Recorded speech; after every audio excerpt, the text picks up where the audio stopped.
storm tore through the heavens, and the 17-year-old girl had no idea the tempest was meant for her. When she switched on her flashlight, its beam revealed 3 ghostly hands crawling backward on the wall. I had a nightmare once. It was no mere fright of sleep or simple restlessness, but a true terror. It wasn't the most horrid nor gruesome in content, but it was special, for it persisted into the waking realm, blurring the lines in my mind between truth and fiction. Vividly, I can recall that nightmare even now. It went like this. Once there were 2 children, a boy and a girl. A farmer's son and his young playmate, a best friend if you will. They were always together, free and happy. They played together on his father's farm without worry or care. Yet it all changed one day. It was a day like any other. There were no dark and stormy clouds. There were no bad omens. With laughter in their hearts, they journey into the milking parlor, a place familiar to the heir as they played here often. Into the parlor they walked, and in the center sat a black cauldron. It burbled and bubbled with unknown contents. It was strange and novel, yet they quickly grew bored, as children want to do. So they sought to play hide and seek. The boy was the hider first, so he nestled himself amongst the hay within a separate chamber and giggled to himself at his masterful hiding. Yet the girl didn't come. She didn't seek. A cry of distress split the air. Seeking the sudden sound, the boy spied his companion as he peeked around a corner from where he'd hid. There, cast in the cauldron fire's glow, were witches 3. The shadowy figures had caught the girl in their gnarled hands and brought her to the bubbling cauldron. The boy fled in fear, desperately searching for his father. When he had done so, he spoke quickly of his friend's ill-fated plight, yet the father was confused and simply asked, "Who?" The frightened boy tried to answer but he could not as he no longer remembered the girl's name. As he sought his memories, he found he could not recall her face or anything more about her. He had no such friend. The father investigated the parlor and found inside no cauldron, no witches, nor any girl. Did he imagine the girl? Did she ever exist? Yet when that boy awoke from his terrible dream, he felt he had lost something precious to him. No matter how much reality tried to convince him otherwise, he believed deep down that he once had a friend who was taken. This is a story inspired by that terrible dream. Far above a sleepy town, a dark and stormy night roiled and bucked. It fought the heavens with fury and lightning, shaking all. Hidden deep with its dark clouds, a trio of maleficent shadows lurked. Those dreadful and wicked things galloped across the boundless sky in pursuit of mortal prey. They whispered and cackled in foul tongues as they journeyed, arguing amongst themselves over every small thing. "Behold, is that thine prey? Nay, too old." The foul shades peek uninvited through windows and cracks, spying upon the unaware. Many mortals escaped a dire fate this turbulent night with only a chill of doom brushing their shoulders. Onward they loomed through the world until an old home came into their sights. From discarded toys and scrawled upon wallpaper, the home radiated life and youth, a delicious sight to the dancing shades. Here, children in abundance, one shall fulfill the pact sister. Too many to take upon the night haunts, find the one fast. The court shall hath its due, but a nibble might not go amiss. Through the hallways the shadows flickered, gliding past the lounging adults nestled in the flickering light of the TV. The shadows crept into 3 rooms. A trio of teen boys slumbered within the first. Blah boys, not for the court tonight. Within the second room, a pair of girls played. One 4 years, the other 8. Too young and there's no time to feast. Alas, the foul being said, eyeing the 2. In the last room, the shade found its prey. A tall and slender girl, a mere 17, bordering on 18, sat perched on a battered desk chair. Her thin dark pajamas clung to her thin frame, worn threadbare from time and a lack of care. They did little to hide her athletic build, built up from a lifetime of running. However, there was a gauntness there that was disparate with the stocked kitchens the shade had spied on before. Curious, the shade muttered as it observed. Black eyes the color of the dying night outside peeked through limp twilight, locks that curtained a pale freckled face to cascade down to her modest chest. Those black eyes swept back and forth in frantic motion as the soft glowing screen she sat before illuminated them. The creeping shadow drew closer to the oblivious mortal girl, eager to see if this was the prey it desired. It drifted across discarded clothing and school bags, enough for 2 if the second bed in the room attested. Yet luckily, or unluckily, the twilight-haired girl was alone. Draped across a hanger and hung like a corpse were the torn remains of a school uniform that awaited resurrection by needle and thread. The grim sight elicited a mocking giggle from the shade, the sound lost in the booming thunder. The thunder rattled the walls as if a giant had shaken the very earth itself. A scream of fright from down the halls startled the perched girl. She glanced about the shrouded room, listening to the sounds of the weary adults moving to the frightened child down the hall. For a short while, she waited and fixated on the door, anticipating someone's arrival, before sinking into her chair and going back to her screen. A blank screen greeted her. The thunderous fury of the heavens had cut off the power, it would seem. In the darkness, the girl groped about the desk in search of her flashlight. In doing so, she knocked over a bottle of pills. The medication spilled upon the tabletop like many cast stones. She snatched up a small flashlight into her slender fingers, the nails chewed down to the quick. Is yon girl the one? Another shade said as it arrived to crowd the small bedroom. Shush. The first shadow rebuked as it shifted closer. Light sprung up from the torch, casting flickering shadows about the room and driving a spike of exhaustion and pain into the girl's skull. The light caught upon her bag, discarded as it was. The name Autumn stitched onto the top. It's her, the shade said with a wicked smile. Dark eyes chased the errant shadows as the girl named Autumn clutched her head in pain. The striking lighting outside sent more dancing shadows squirming upon the walls, a show created purely for her by the violent storm. Did yon girl see? Don't lie, she hasn't the eye for it. She mayn't see, but mayhap hear if ye yelp so. Thunder boomed, overpowering the shade's anger and scaring Autumn as the world's fury swept through the town. Cries and whimpers resounded from the surrounding rooms at the tempest. Autumn herself closed her eyes and counted between the strike and the booming. 1, 2, 3, crash. A kilometer, Autumn muttered. Into the darkness she stared, the fright shaking her body in time with the peals of thunder, no less afraid than she was as a child. Hope it hits the school. A day off would be nice, Autumn said. School, that grim place that made the magical act of learning utterly mundane, not to mention the horror of socialization and the banality of cliques. She'd always preferred gym class. Running made her feel so free. I shall steal her hence. Lo, I call her mine. I hath said silence. Within a brief lull in the crashing thunder, the noise of the bickering shadows echoed. Autumn spun about with a violent fright. Torchlight scythed through the gloom as she stirred. Neither a mouse nor a house. I thought I heard something? Autumn mused through bitten lips. Sighing, she stood up from her battered chair, stretching out her back from hours curled over her computer. It clicked and popped as she drew up to her full height at 5'7", one of the tallest girls in her class. Not that it helped much. You art to blame. Nay ye both art but empty-headed sprites. Ignorant of the danger about to befall her, Autumn staggered to her unmade bed, eyes struggling to fight against the call of deep slumber. As the lightning continued to crash down outside, she slipped into that elusive dream. Now the shades made their move. The nightmares that plagued Autumn this time were real. They slipped across the walls like stains of oil to stretch keen claws out towards the vulnerable mortal. Monstrous shapes formed like the most macabre of puppet shows. They slithered and crept ever onward. Clawing tendrils caught upon her sheets. Her troubled sleep rocked her back and forth, narrowly avoiding a swiping shadow. But it crept forwards again, coalescing into a python-like form made from the twisted oils of the deepest shadows. It coiled around her form, squeezing her soft body in its coils. It entangled Autumn in her sleep. A single twist and it could shatter her swan-like neck, yet it would not as it wasn't its purpose. Autumn twisted uncomfortably as she slumbered, twitching against her bondage. As her mouth opened in a moan of discomfort, the beast of shadows struck. In an instant, it dove between her lips and down her throat to fill her lungs with clinging oil. Panicked eyes flew open as the black water choked her. It was frigid in her lungs. Autumn bucked and writhed as she fought against the coiled shadow, but it was for naught since the beast only constricted tighter in response. She was but a mouse before the predator. Autumn's tears rolled down her face as she lost her mind to fear. The burning instinct bit into her fragile psyche like starving hounds after rotting meat. The black water that filled her lungs spewed forth from her lips to pool onto the floor. It grew and grew as she drowned, soaking her bed in sweat and foul oil. Autumn tried to scream for help, but there was no air to do so. Only a spluttered gurgle came forth, drowned out by the ongoing thunder. The oily snake contorted her lungs into an unnatural shape as they slithered within her body.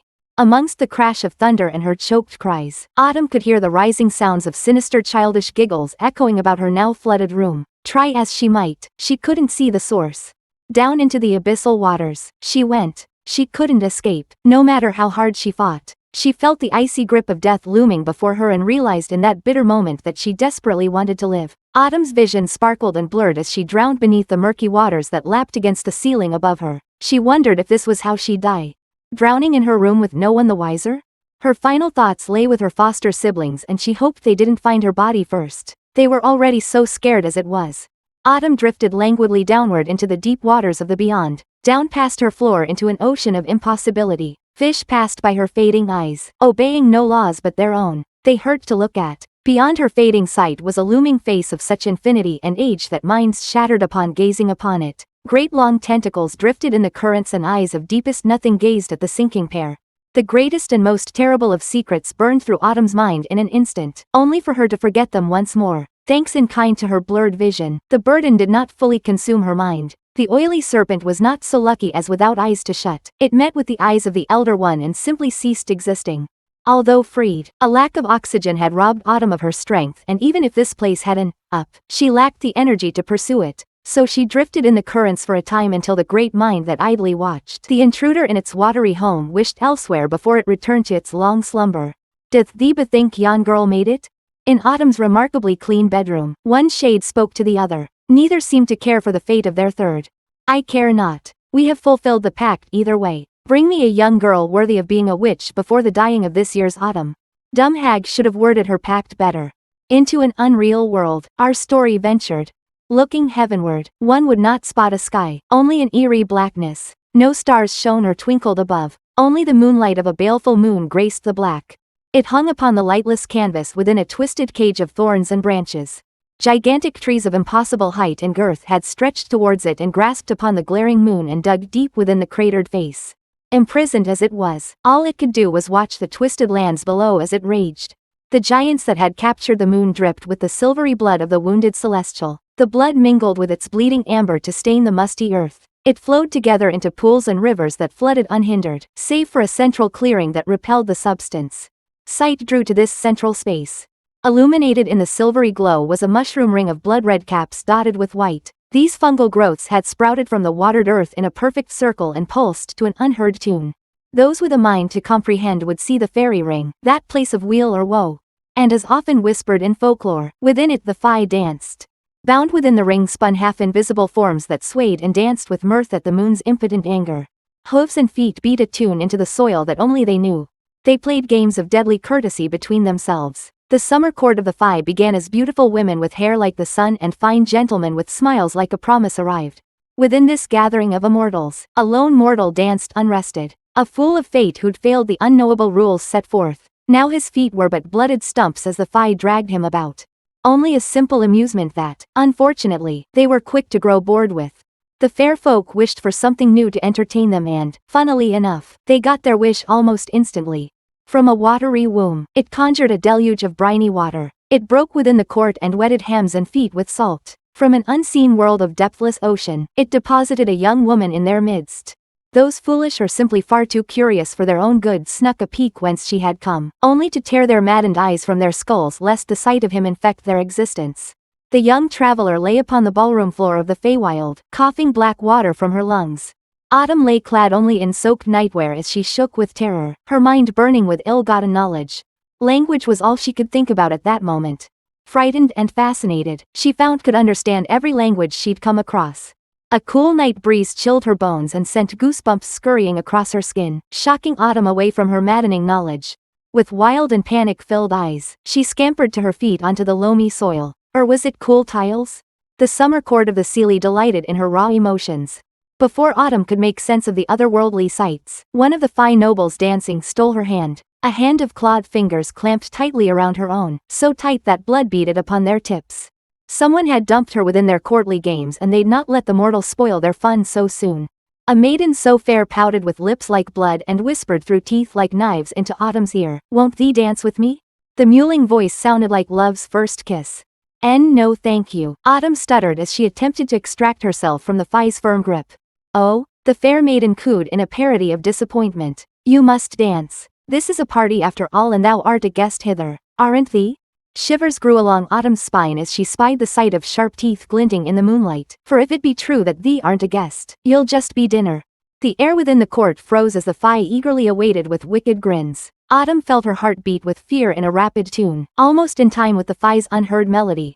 She stood frozen before the immortal predator. One who'd prey upon mortals like her since time first began. With awkward steps, Autumn attempted to follow the fair maiden in a dance she did not know or could even hear. The jubilant atmosphere returned to the summer court as the new game began. Their plays and japes were a second thought to watching Autumn for any misstep or breach of their untold rules of etiquette. Their self-made rules were just as much a weapon as they were binds. As they slowly led her about the court, it reminded Autumn of the few lessons the school forced her to attend to prepare for the prom. She was just as awkward back then as she was now, but at least she hadn't been worried her partner would eat her for stepping on their toes. Terror coursed through her veins like thick sludge as she danced. The not-so-fair maiden watched her with seductive glee. How long did they dance? Autumn didn't know anymore, as time seemed to have lost its meaning. It all blurred together. Minutes turned into hours and days to seconds. It changed rapidly, with no concern granted to the mortal caught up in its flow. All she recognized was that her feet stung something fierce. A glance at her feet showed she had worn away the soles of her feet, and a series of bloody footprints marked her journey about the ballroom. Horror crept into Autumn's mind as she struggled desperately to think of a way to escape. The foolish mortal was gone. Only blood upon lips showed a trace of his fate. Autumn would meet that same fate if she failed at their sick game. Autumn noticed the dancers remained confined within the ring of mushrooms as she frantically glanced about the court. None crossed the unseen line between stalks. Perhaps it was one of their unspoken rules. Perhaps her safety lay out there? With careful steps, Autumn danced slowly to the edge, leaving more bloody footprints in her wake. Closer and closer she drew to that edge, but just before she crossed, her dance partner skillfully pulled freedom from her grasp. The Fae knew their rules, so it was easy to tease her. They had pretended to be unaware of her furtive movements. Fond giggling erupted from the fair maiden as she delighted in her game. Autumn's mind clutched desperately at the half-remembered facts she had read about folklore and Fae. She was cognizant of her demise growing ever closer. A line conjured forth from an old and dusty book she had once read. Around and around the mushrooms the children would dance. 9 times they would dance around and never a 10th, for a 10th, would call disaster upon them. She had to try. It was all she could remember. Already her stumbling dance had led her about the circle thrice, the trail of blood marking her progress. To her, it appeared the fair maiden was trying to use her as a living paintbrush, using her blood to create a mark on the floor. She didn't know what they were making, only that she knew it wasn't to her benefit. Autumn couldn't force her partner to move the way she wished. The only time she tried, she felt a thrill of danger in the way the fair maiden grinned. She would have to obey their rules and dance her way to freedom. Fortunately, Autumn had learned to dance the waltz in the past year despite her lack of desire to attend the prom or even a partner. She could only silently thank her foster father for insisting that she learn and helping her practice. Autumn regretted not thanking him, so she took the lead, stepping forward with her left foot, forcing her partner back. The fair maiden grinned as Autumn fought back using their own rules and disrupted her plans. She followed along with an eagerness, seeking to foil Autumn's wishes. Autumn moved to the right, stepping sideways around the other dancers as they attempted to foul her footwork. Her left foot came to meet her right as she danced with the summer. Back she went with her right as she got into a clockwise momentum, and quickly her left foot came backward too. Finally, her right foot drew back to her left and completed the waltz. As her gaze lifted back to the fair maiden, they met her with the multifaceted emotions within her swirling fire-like eyes. What Autumn saw was a twisted sort of pride. Pride at her triumph and rebellion at her fated death. Not enough to protect her from being consumed if she failed the Fae's game. Seeing she knew how to dance, the fair maiden challenged Autumn as they spun about the circle. She pushed and pulled, twisted and stepped along to break Autumn's stride, but they would not lead astray the young woman. Autumn had a goal now and refused to give in. So around and around they went. The summer court laughed and laughed as they enjoyed her struggle and her play. Yet the fair maiden did not.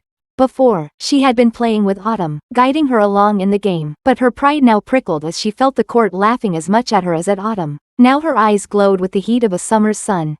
Pure malice focused on the poor mortal with her grip. Autumn's heart beat faster as the end drew near. Her 9th dance about the ballroom was almost complete. Escape became an actual possibility instead of the faint dream of before. The fair maiden now spoke like an oncoming drought. To bid thee a valorous dancer would be a lie, but I must admit thee did last longer than I did expect. Yet this must be the end. I'll drag thy husk for a 10th turn.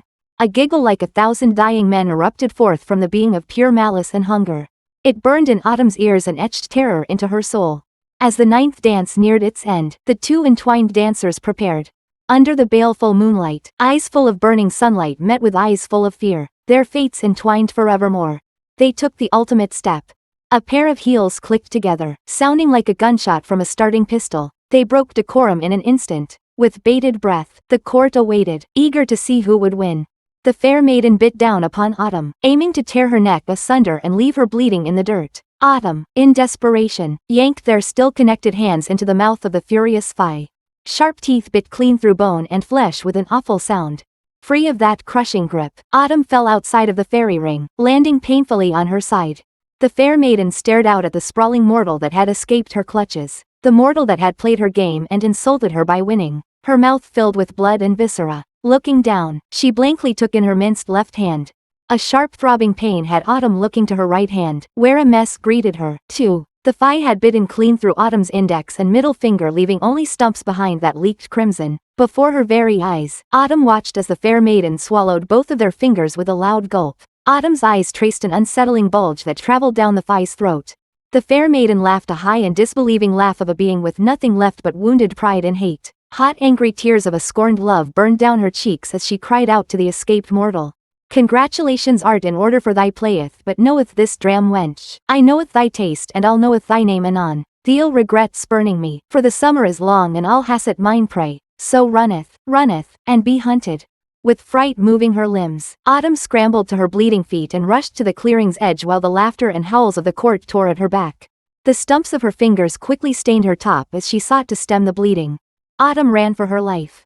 She wasn't graceful about it, more akin to a scurrying rat as she crashed through the twisting bushes that blocked her flight. The haunting forest was lit only by the silvery light of the glaring crooked moon far above. In the gloomy light, a mess of roots taller than skyscrapers and longer than city blocks lay bare before the fleeing girl. She worked her way into the maze of natural stairways, tunnels, and passages formed from the weave of the unnatural wood. In her fright and flight, she hardly noticed the creatures that eyed her with distrust. A fox the size of a horse with eyes made of purest shadows and 5 tails tipped with stingers akin to a scorpion wisely slunk away from her passing, fearful not of her, but of what she might be running from. As she clambered over a dying log, it bloomed with vibrant pink flowers that caught the light in a beautiful display, yet she had no time to admire the flora, as she had no clue when the fae may pursue her. The fair maiden's wrathful eyes and haunting call had promised a wild hunt. Folklore of Earth spoke of the wild hunt as a herald of absolute war and unimagined death. A mighty host of thousands of fae folk would leave naught but slaughter in their wake. They would hound their prey and, in their weakness, strike them down. Autumn had barely escaped a single fae, not even intact for all her efforts. 1,000 riders would spell her doom. Already she could hear the baying of hounds that split the silent and eternal night. The mad cries of the fae beasts echoed from all directions, haunting her, chasing her. In her frightful flight, she'd find neither burrow nor offered shelter from the denizens of the Feywild. As they too feared the fury of the war host above all, Autumn would have to run and keep running until an opportunity arose. Not that she even knew where she was or where to go. It was a mad world she had fallen into, and there was no white rabbit for her. Cold sweat built up upon her aching back as her lungs burned with exertion and her legs ached with the strain. Despite the sharp acrid pain in her feet, she fell into a rhythm, foot after foot. The practice track had always called to her back home. The burn of her limbs and lungs pulled her into a world where she was all alone. A place where she could be herself and all that mattered was one foot placed before another. Into that world she now fell. The pain and fear became a background noise as she ran and ran and ran. Even breaths filled her battered lungs with the air of this unknown world. She ignored the passing lakes nestled between roots that were filled with glowing, hungry eyes. She ignored the creatures, pretending to be small trees and branches as she passed by their slow swings. Further on, she ran. The music of a steady, rapid heartbeat was the only sound that filled the aching silence. How many times had she been absent from music? It filled the modern world. From every corner, every store flowed freely with the melody of culture. Only now devoid of it did Autumn realize how much it had been a part of her life and how much she had relied upon it to soothe her. Now, without it, the silence was ever deeper and oppressive.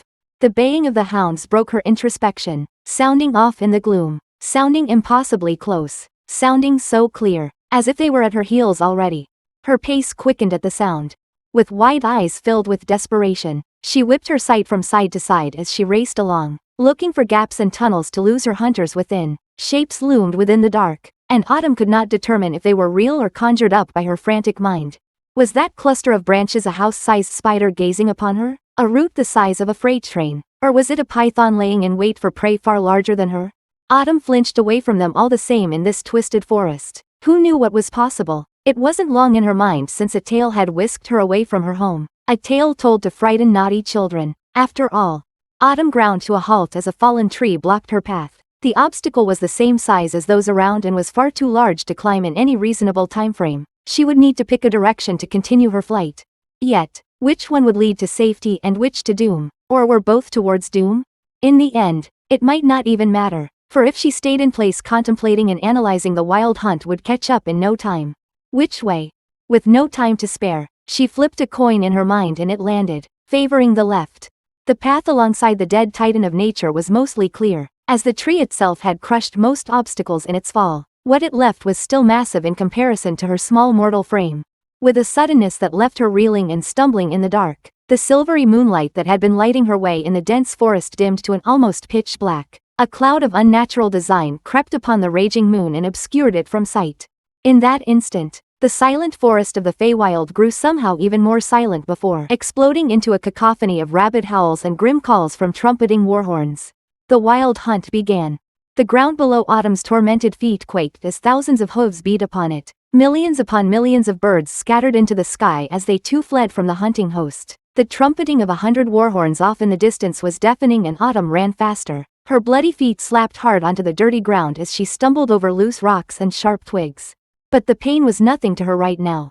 Ahead of the desperate girl was a break in the fallen tree. It had come crashing down once long ago upon the thick root of another grand tree. While it had devastated the sturdy root, a small tunnel had formed beneath the joining. Small enough she might barely crawl through. Thus, she hoped the massive warhost would have to deviate around and buy her more time. She slid harshly into the dirt at its entrance, cold and pitch black inside like a portal to an unknown realm. Into the dark, she scrambled. Each tree that grew in this wood was utterly massive. She could not understate how large they truly were. An entire city block would fit with the base of one, and now Autumn had to crawl between one. The confining tunnel wasn't completely uniform. Sometimes Autumn could almost stand within, while other times she'd be crawling on her belly as she squeezed through its claustrophobic halls. Yet she persevered. But before long, she heard the echoing cries of the warhounds baying at the entrance to her escape. They had caught up and begun scrambling into the tunnel with her. Autumn pushed herself harder as she crawled with all her flagging might. Arm over arm, she crawled. Over dirt and mud, over bugs and other nasties. She fell into her focused world, empty of everything but the intent to reach the end. Nothing disturbed her now. Not the quaking ground or the fey hounds that inched ever closer. An age and a half passed her by on her belly as she crawled. Her thin pajamas had torn to nothing as they ground up against the wooden walls. Now they were naught but rags that did little to shield her. How far had she crawled, and for how long? She didn't know nor care. Ahead of her, a beam of silvery light caught her eye. The raging moon had burned away the concealing clouds and now it shone down upon the tunnel's end. The heat of a hound's breath was right upon her heels as she squeezed free of the narrow gap, her wide hips almost catching. As she scrambled free in the dirt and mud, the snapping jaw of the first of the pursuing dogs emerged from the hole. It clawed at the dirt as it attempted to free itself and pounce upon Autumn. Casting about for a weapon or such to defend herself with, she spied a large and heavy stone beside the tunnel's exit. In a rush, she seized the stone and slammed it down with all her might. The hound yelped in pain as blows rained upon it till it stilled. Behind the fleshy blockage, she heard the angry baying of more hounds. Soon they'd free themselves of the blockage and be upon her. With a quickness, she hauled her aching body to her bloody feet. The wooden walls of the tunnel had scraped her body raw. It now stung as she raced through the cool air of the eternal night. Traveling under the massive tree had been the right call despite the pain and exhaustion as the earth no longer rumbled underfoot and the baying of the warhounds grew more and more distant as she ran. She had earned herself some breathing room. So Autumn limped forth on battered feet before the wild hunt caught up. She recited a mantra in her mind: inhale, exhale, keep moving, keep running, as she ran almost naked through the wilds clad in blood, pain, and fear. Through the twisting woods, she ran without direction, only seeking to go opposite the hunters. Now, with the rumble of hooves a distant memory, a new sound grew within her hearing. The rushing of a river was like a balm upon her soul and it lit a spark of hope within her breast. Autumn pushed her way through strange bushes and wild plants that hissed and growled at her intrusion till she came within sight of the river. It cruelly dashed the burgeoning hope that had been lit within her as she beheld it. It was the river of the dead. The twisted forms of the souls of the drowned dead choked the river so full that Autumn couldn't even see the waters that made up the flow. The dead pressed together tightly in a desperate struggle as each sought to reach the surface for the briefest gasp of air. Faces of every race and creed struggled the same. There were so many races of folk Autumn had never seen before. Elves and dwarves, angels and demons, all blended in death, each seeking a salvation they could never have. Thus, the river of the dead would churn forever. Autumn stood dumbstruck upon the bare gray banks of this river bereft of life, and in doing so, the shades of the drowned noticed her. Their watery hands clawed towards the beacon of life they had sensed watching their plight. Full of desperate hope or furious rage, they surged forth towards Autumn, and the banks of the river buckled under their weight. A mighty wave of souls washed upon the shore, sweeping the stunned girl from her feet. Upon the slippery rocks she crashed, and she clung to them in her desperation. The hands of the dead clasped onto her shivering limbs. A searing cold radiated as they robbed the warmth from Autumn's body. Every part of her body kissed by the touch of the departed became nearly frozen, leading to her fingers loosening. Within moments, she slipped beneath the waiting waters of the river of the dead, and the rising tide swept away her bitter tears.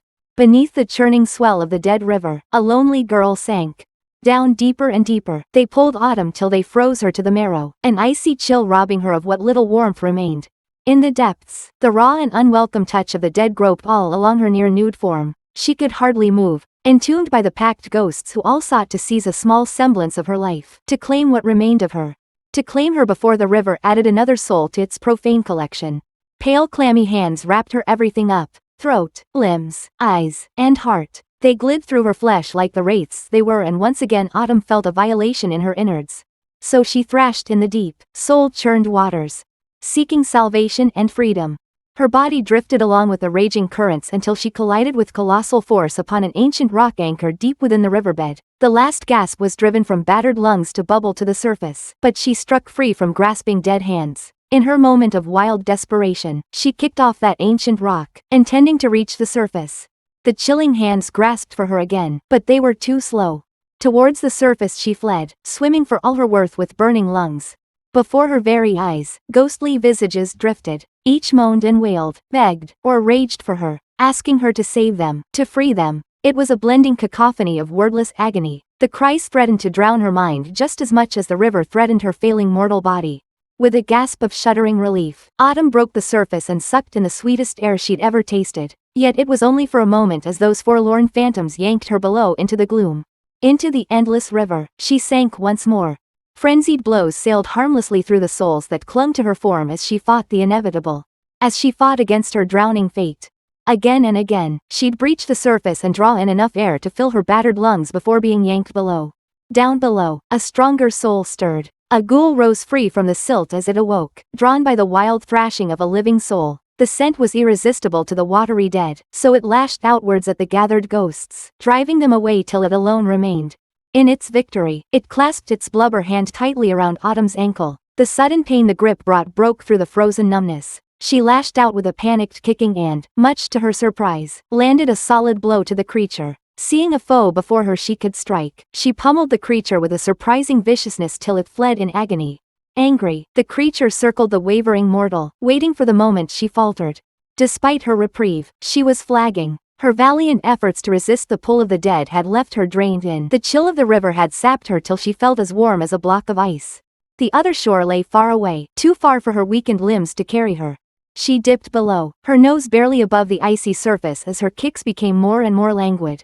As she plunged under once more to the joy of the awaiting ghoul, a bony hand clasped upon her neck and hauled her free of her watery grave. Someone subsequently dumped Autumn into an old rickety boat and, like a drowned rat, she flopped about, heaving for air. Great gouts of soul-tainted water escaped her in heaving retches. It pooled in the boat's bottom that she had found herself in. It was ancient, its wooden planks practically rotted away to nothing. From where she lay, she could spy the souls glaring up at her from below. With great effort and force of pure will, Autumn dragged herself to her knees to gaze upon her savior, and her eyes beheld a startling familiar sight. The ferryman, an elderly and very weathered skeleton clad in a well-worn black robe, punted the boat along the river. It awaited her with a deathly silence. Teethan NKS. Autumn shivered out. The ferryman's eyeless gaze bore into Autumn as she waited. It seemed annoyed and almost amused by her presence, almost as if it had been awaiting her, or at least a traveler like her. Few dare to swim within the river. It is not meant for swimming. The ferryman's voice resounded like the deep emptiness of a dried-up well. Autumn didn't trust herself to speak. She didn't feel qualified to speak with the personification of death, even if she wasn't near naked and freezing. Fortunately for her, the ferryman didn't seem to care for her to respond. They continued talking as she attempted to warm herself up. There is a toll, you know. If you had wished to cross, you only had to pay. The ferryman spoke with an amused tilt.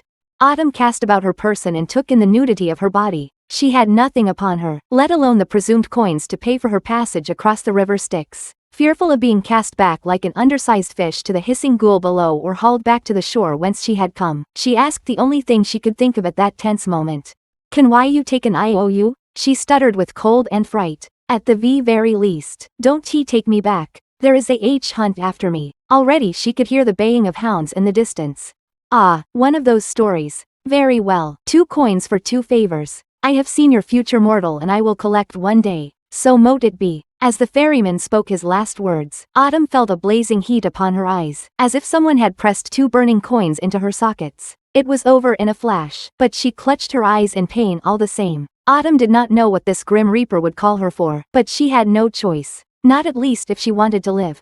Through the soul-filled waters, they drifted, each content with the silence nestled between them until the ferry beached itself against the opposing bank. Autumn wasted no time in alighting and moving away from the shore lest she be swept in again. "Fret not, young mortal, we shall meet again. I'm already looking forward to it. Oh, and go left.